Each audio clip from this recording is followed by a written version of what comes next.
मेरी। नहीं तेरी शादी थी गई है। ते को कहा है आखिरी ते? मेरे को पता लगा है। हाँ बारात नहीं है डिठी। बरात डिठी है बट मैनू उत्थे किसे चावल ही खाने दिते। ढोल की देखा मरे पूरा।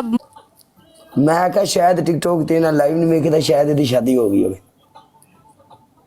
तोर फिटे मुंह कालिया तू ये मेरे ते को भी शादी करे नी नजर आंदी पईया। इत्थे की पता लगदा टिकटॉक ते एक कुड़ी है उन्हें सारे बंदे जानते ने उन्हें शादी की थी किसी बंदे नूं नहीं पता लग्या। केड़ी? मैं नहीं दसना चाहता इत्थे फायदा नहीं लेकिन उन्हें शादी की है उन्हें स्टेटस लाया मैं उनका स्टेटस वेख्या ते फिर उन्हें को मैं पूछा तो उन्हें कहा मेरी शादी होगी किसी बंदे नूं नहीं पता। वाओ वाओ ऐसी ऐसी भी दुनिया ही। हम करने जा रहे हैं।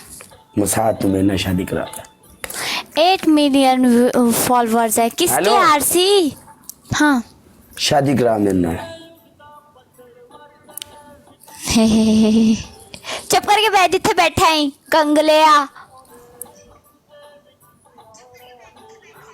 और उस लड़की के 8 मिलियन फॉलोअर्स हैं उस लड़की के।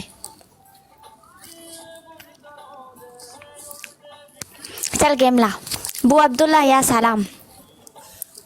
मैं नहीं करानी तेरे नाल शादी मैं लाइव ते बह के मंगना ही हूँ।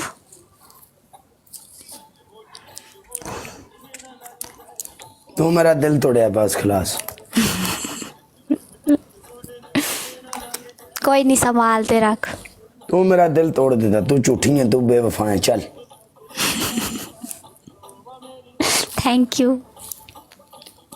मसाद तू ये सोनी है चिट्टी जदों मेरी शादी होएगी ना ढोलकी वजूगी की कहते ने घोड़ा आएगा उनके उत्ते मुंडा बैठा होएगा फिर होर की कहते ने मैं चबारे ते खड़ के इदा करके वेखूंगी हाय।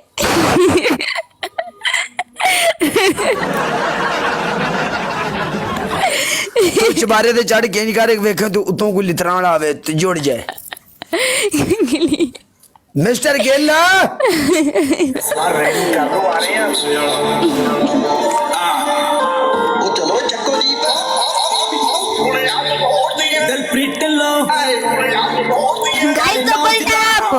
गाइस तो विन कराओ यार 5000 करा पनिशमेंट करो।